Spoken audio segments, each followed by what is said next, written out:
오늘 찬양 예배에 하나님 앞에 영광이 올려주시겠습니다. 우리 가운데 귀한 은혜가 오전에 못지않게 또 이 시간에도 충만하게 입혀질 줄 믿습니다. 믿음의 잣대는 순종이다 라고 하는 제목의 말씀으로 말씀을 증거합니다. 학창시절에 여러분들 다 시험을 보셨을 줄 압니다. 물론 지금 나이 들어도 종이로 보는 시험은 아니지만 인생 자체가 다 시험이지요. 우리가 종이로 봤던 시험, 과목별로 봤던 시험을 한번 생각해 보세요. 시험에 얽힌 에피소드들이 참 많이 있습니다만은 여러분들이 아마 직접 경험해 보셨을 수도 있고 간접적으로 옆에 친구들이 그런 친구들이 있었다라고 하는 그 경험들도 아마 있을 겁니다. 자기 이번 오늘 과목 시험 완벽하게 잘 준비했답니다. 아주 떠벌려 열심히 준비해서 시험 칠 충분한 지금 자신감이 있다. 그러다가 갑자기 그 아이가 울상이 되어버리는 것들 경험해 보셨습니까? 왜요? 얘는 그날 국어 시험 보려고 국어 열심히 이렇게 저렇게 다 공부해 왔는데 내일입니다. 오늘은 수학이에요. 그때 울어도 소용없고 그때 후회해도 소용없고 다 소용이 없는 거예요. 물론 공부 잘하는 아이들은 언제 먹은다도 중요하지만 벌써 한두 달 전부터 꾸준히 수업 때부터 꾸준히 잘 들어서 완벽하게 소화해냈겠지요? 마치 공부 못하는 아이들이 초치기 합니다. 당일치기 합니다. 그 전날 열심으로 국어 공부했는데 그날 국어 아니래요. 수학 꼰대입니다. 여러분 믿음도 마찬가지예요. 하나님과 나 사이에 관계된 이 신앙, 이 믿음이라는 것도 하나님 보시겠다는 게 있어요. 내가 보고 싶다는 것이 분명히 있습니다. 내가 보여줄 수 있는 것만 보여주면 그게 믿음인 것 같지만 믿음일 수도 있지만 아닐 수도 있는 경우가 상당히 많다는 거예요. 나는 이렇게 하나님 앞에 보여드리는 것 말미암아 나 믿음 있어 하나님이 기뻐하실 거야 라고 생각했는데 하나님은 아니야 나 전혀 기쁘지 않아 라고 하는 그런 뭔가가 있을 거라고 하는 거죠. 하나님이 우리에게 보고 싶다라고 말씀하시는 것 그걸 우리는 보여줄 수 있어야 됩니다. 한마디로 우리는 믿음을 보여줘야 돼요. 하나님은 믿음이라는 과목을 대단히 소중하게 여기십니다. 어제도 믿음 시험, 오늘도 믿음 시험, 믿음 시험은 자꾸 보세요. 그 시험을 치를 때에 우리는 믿음을 보여드리지 않고 다른 것들을 보여주신다. 믿음을 포장한 다른 것들이 있을 수 있어요. 근데 하나님은 믿음을 보기를 원하세요. 그럼 믿음은 무엇이냐? 오늘 제목의 말씀 가운데 있지요. 순종입니다. 순종하는 사람은 믿음이 있는 사람이에요. 믿음이 있는 사람은 곧 순종하게 되어 있고요. 믿음이 있노라 자꾸 하지만 순종이 없다? 믿음 없는 사람이에요. 나 공부 열심히 했어! 오늘 수학이야? 나 그럼 오늘 실력 발휘 할 게 하나도 없는데? 그럼 똑같아요. 믿음이 있어야 순종하는 거고 순종이 있을 때 그 사람이 믿음이 있다 하나님은 이렇게 말씀하시는 줄 분명히 믿습니다. 자, 우리는 믿음이라는 과목을 치를 때에 우리가 가져갈 수 있는 것, 하나님 앞에 보여줄 수 있는 것, 순종이어야 됩니다. 그죠? 내 머릿속에 있는 것, 내 마음속에 있는 것 아시지요? 내가 이렇게 외우고 있고 알고 있고 지식적으로 풍부합니다. 이것만 가지고 하나님이 그래 좋다 라고 말씀하시지 않아요. 이 모든 것들을 바깥으로 표출시키고 캐내어서 뭔가를 보여주셔야 됩니다. 뭔가 보여줄 수 있는 순종의 믿음이 저와 여러분들 가운데 있게 되기를 주의 이름으로 축원합니다. 오늘 본문의 말씀은 히브리서 11장의 말씀입니다. 11장, 히브리서 11장은 믿음장이다 라고 이야기할 수 있습니다. 구약에 있었던 많은 인물들, 성경의 인물들 중에 여러 사람을 나열하고 있는데 그들의 특징이 무엇이냐? 믿음 있는 사람들이었다는 거예요. 다른 말로 표현하면 순종할 줄 아는 사람들이었다. 이렇게 믿음의 표본으로 우리에게 믿음장의 이 인물들을 제시해 주고 있습니다. 그 중에 한 인물을 우리가 읽은 거예요. 아브라함. 얘기하면 못합니까? 아브라함에 대해서 너무나도 잘 알고 있는 우리 성도님들 분명히 있습니다. 정말 아브라함의 믿음을 가만히 보세요. 순종을 빼놓으면 시체잖아요. 내가 지시할 땅으로 가라 거기부터 시작이 돼서 여러 가지 순종의 모습들을 보여주고 있습니다만 내 아들 나한테 번제물로 바쳐! 라고 할 때도 어떻게 됐습니까? 그대로 바치잖아요. 그대로 순종하잖아요. 하나님께 보여주잖아요. 하나님께 보여주니까 하나님이 그 보여준 그것으로 네가 나를 사랑하는지 이제 알았다 인정해 주잖아요. 너의 마음속에 네 머릿속에 있는 것으로 나는 기쁘다 이렇게 말씀하시지 않아요? 그 가지고 있는 것들로 순종의 모습을 나에게 보여주니 이제야 너의 믿음이 엄청나게 큰 줄 안다. 너 아들보다 더 나를 사랑하는 줄 그때서 내가 알겠다 라고 하나님이 합격이라고 통지표를 주시잖아요. 100점 만점에 100점 라고 100점의 그 결과물을 아브라함에게 주시잖아요. 믿음의 조상으로 큰 복을 내리시잖아요. 그렇습니다. 믿음은 순종입니다. 순종 없이 우리의 믿음을 논하지 않는 저와 여러분들 다 되기를 주의 이름으로 축원합니다. 갈 바를 알지 못하는 중에 순종했다는 거예요. 어디로 가는데요? 거기가 어딘데요? 거기 환경은 어떤데요? 좋아요? 나빠요? 여러 가지 모습으로 순종하기 이전에 다른 모습으로 예수님이 하나님께 무언가 물어볼 수 있다는 거죠. 근데 물어보지 않았어요. 자, 그래서 이런 모습을 통해서 우리가 순종은 어떻게 해야 되는 것인가 라고 하는 모습을 함께 생각해 보고자 합니다. 그럼 순종 어떻게 해야 되죠? 몰라요. 그냥 무조건 하면 되지요. 그것도 전부 다. 자, 순종은 우선 즉시로 하는 거예요. 즉시. 하나님이 내게 감동을 주실 때가 있어요. 감동을 주실 때 즉시로 여러분을 순종할 수 있게 되기를 주의 이름으로 축원합니다.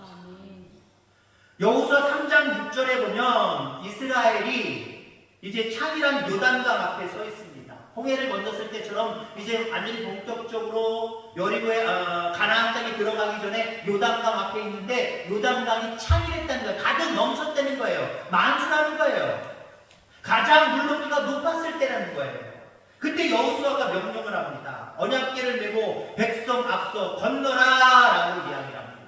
제사장들에게 명령 내린 거죠. 오늘날 왕같은 여러분들에게 믿음의 사람들에게 순종해라 라고 명령을 내리신 거예요.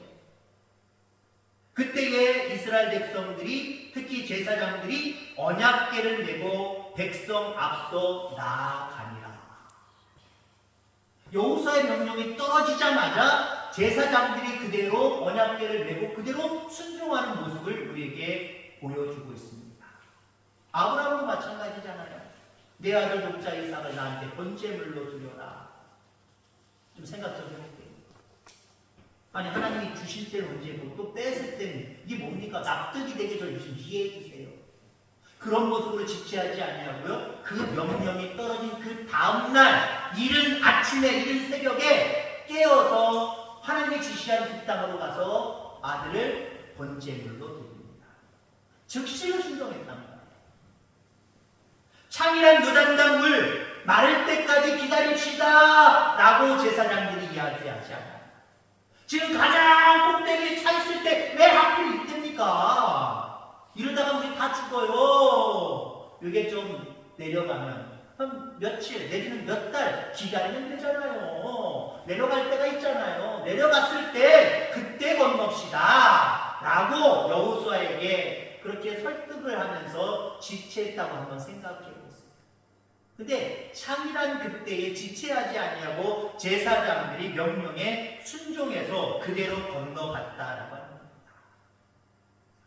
마태복음 25장 거기에 보면 달란트 비유가 나옵니다. 5달란트 받은 자가 이렇게 이야기합니다. 바로 가서 그것으로 장사하여 또 5달란트를 남기고 주인이 5달란트를 주면서 너 빨리 가서 즉시로 가서 이거 가지고 이윤 남겨 라고 이야기하지 않았어요. 내가 먼 여행 갔다 온다. 갔다 올 동안 이윤을 남기고 있어라 라고 말하기만 했어요. 그럼 가지고 좀 지체할 수도 있는 것 아니에요. 근데 5달란트 받은 이 이 종이 어떻게 합니까? 즉시로 가서 이윤을 남기기 시작했다는 거예요. 그렇습니다. 믿음의 사람은 잠시 잠깐이 없어요. 좀 있다가 없어요. 즉시로 순종하는 그런 믿음을 여러분들 가질 수 있게 되기를 주의 이름으로 축원합니다. 자, 또 하나는 우리가 순종을 어떻게 하느냐? 즉시로 하는 거고요. 또 하나는 이유를 대지 않는 거예요. 우리가 순종하지 못하는 이유 중에 하나가 뭐냐면 자꾸 딴 이유를 대요. 하지 못할 안 할 이유를 자꾸 댄다라고 하는 겁니다. 왜 교회 안 나오셨어요? 나갈게요. 그럼 얼마나 좋아요. 나가도록 노력할게요. 애쓸게요. 힘쓸게요. 그러면 얼마나 좋아요. 근데 잘 안 나오시는 분들 왜 안 나오셨어요? 나오셔야 돼요. 라고 하면은 뭐가 어쩌고 어때서 못 나와요. 이래서 저래서. 아 그거 말고 이렇게 해서 이렇게 하면 되잖아요. 아, 그것도 어떻게 해서. 목사보다 말이 더 많으세요. 목사는 뭐예요? 다른 거 없어요. 왜 안 나오세요? 얘기 나오셔야 됩니다. 이 얘기밖에 사실 없단 말이에요. 그 앞에 여러분들 노력할게요. 힘쓸게요. 얼마나 감사해요. 근데요. 안 되는 이유들을 저는 나오세요 한마디밖에 안 했는데 못 나올 이유가 막 5손가락 이상을 넘어서 10손가락이 넘는 이유들을 이야기할 때가 참 많았어요. 여러분 순종 못하려면요 이유 될 거 상당히 많아요. 왜 여러분 사정이 없고 이유가 없겠습니까? 우리는 다 각자의 생각 속에 살기 때문에 각자의 어떤 사유가 있고 이유가 있고 핑계거리가 있고 다 있어요. 그러나 여러분 하나님 말씀 앞에서는 이유를 대지 않는 것이다. 못 박아 여러분을 각인시키기를 주의 이름으로 축원합니다. 하나님 말씀 속에는 이유가 없는 거다. 이렇게 각인시키셔야 돼요. 왜 이유가 없어야 됩니까? 그 이유를 또 저한테 물어보지 마시기 바랍니다. 그냥 이유 없음 이것으로 각인시킨 거예요. 천지만물을 창조하시고 생사화복을 주관하시는 하나님인데 나보다 더 잘 아시겠지. 잘 아시는 하나님이 그렇게 말씀하시는데 내가 무슨 부족하고 연약한 내가 무슨 이유가 있어. 하나님 말씀이라면 그냥 순종이야. 이유 없어. 아멘. 자 우리 한번 따라합시다. 이유 없어. 이게 여러분들의 기도 제목이 되길 바랍니다. 하나님 여러분에게 감동 주셨을 때 이유 없어. 이걸로 단정 확 잘라버리세요. 여러 가지 이유 될 거 뭐 잘라버리시기를 주의 이름으로 축원합니다. 고향 산촌을 떠나라 라고 이야기했더니 아브라함은 아무 이유를 내지 않아요. 충분히 고향 산촌에 남아있을 이유가 분명하게 있었을 겁니다. 가지각색의 이유들을 댄다고 하면 엄청나게 될 수 있을 거예요. 근데 아브라함은 아무 이유를 대지 않아요. 여호수아 이스라엘 백성들 여리고성을 7일 동안 말 없이 돌기만 해라. 마지막 날 7바퀴 돌아라. 왜요? 그게 무슨 짓이에요? 못하러 그렇게요. 바로 같은 짓이잖아요.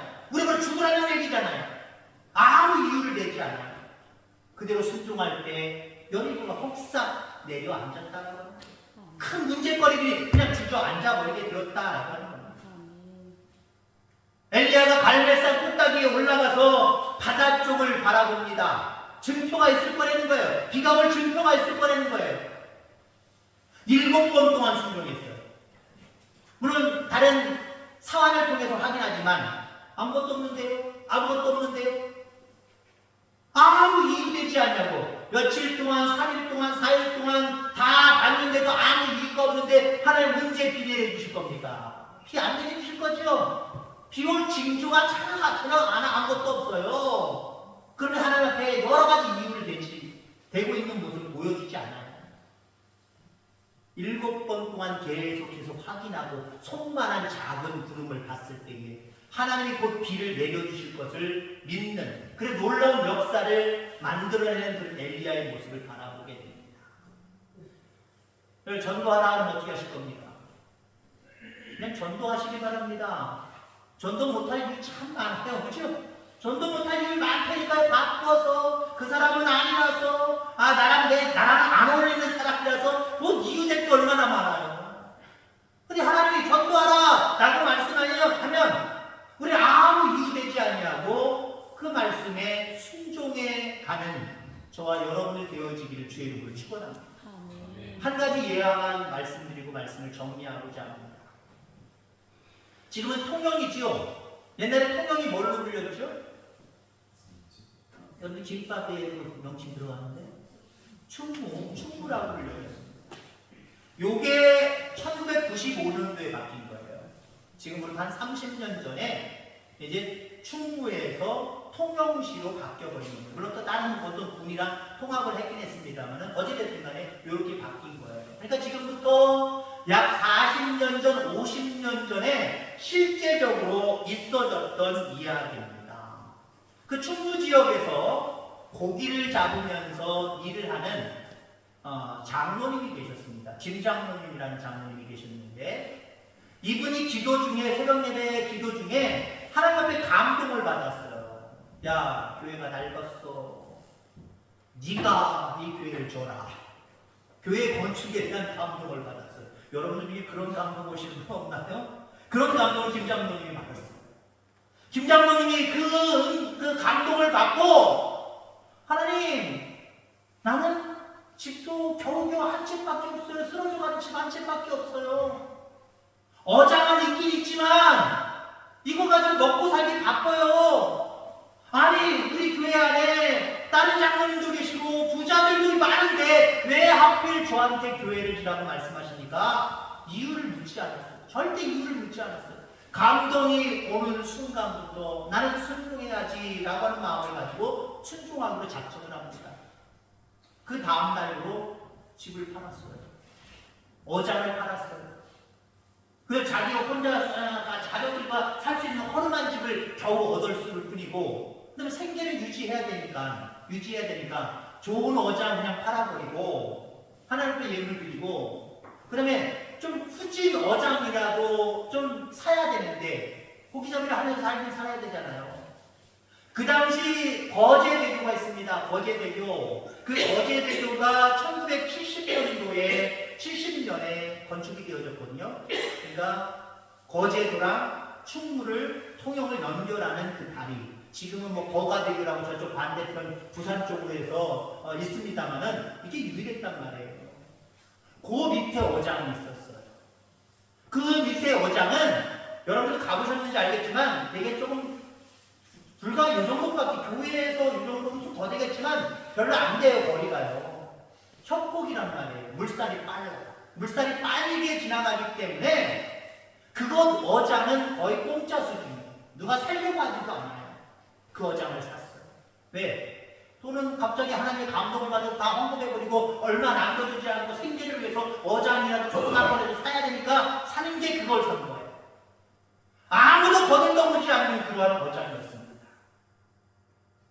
근데 이 김장로님이 그것을 사고 날마다 그물을 내리기 전마다 하나님 앞에 기도하는 거예요. 하나님 말씀 앞에 아무 말 없이 순종했습니다. 하나님 나에게 복을 주세요. 이곳에서 많은 고기가 잡힐 수 있도록 인도해 주세요. 그러던 어느 날 정말 그물이 찢어질 정도로 엄청난 어획량을 가져오는 그런 모습이 생겨났습니다. 가만히 보니까 다 잡고 올리다 보니까 도미떼. 당시에 가격이 상당했던 것이고요. 우리나라 사람들도 그냥 부자들이나 먹는 그러한 것이고 전량 거의 일본으로 수출될 때입니다. 그거 다 일본으로 다 팔아버리고 엄청난 돈을 만지게 되었다. 여러분 그렇습니다. 하나님 말씀 가운데 하나님 감동하실 때에 이유되지 아니하고 순종하는 저와 여러분들 되기를 주의 이름으로 축원합니다. 전도하라! 이유되지 말고요. 전도하면 결실 맺는 거예요. 하늘의 상급이, 빛나는 상급이 내 이름으로 비축되고 저축되는 겁니다. 이유되지 아니하고 순종하는 저와 여러분들 다 되기를 주의 이름으로 축원합니다. 잣대, 그 사람을 평가하는 기준이라는 거잖아요. 여러분들을 평가하는 잣대는 무엇입니까? 세상 사람들은 돈 얼마나 있느냐, 땅이 얼마나 있느냐, 집이 얼마나 크느냐, 자동차가 몇 대냐, 이걸로 아마 잣대를 삼을 겁니다. 근데 우리 하나님은 이런 것들로 잣대 삼지 않아요. 믿음이 있는가 없는가, 이걸 잣대 삼으시는데 믿음이 있는 사람은 순종의 사람이랍니다.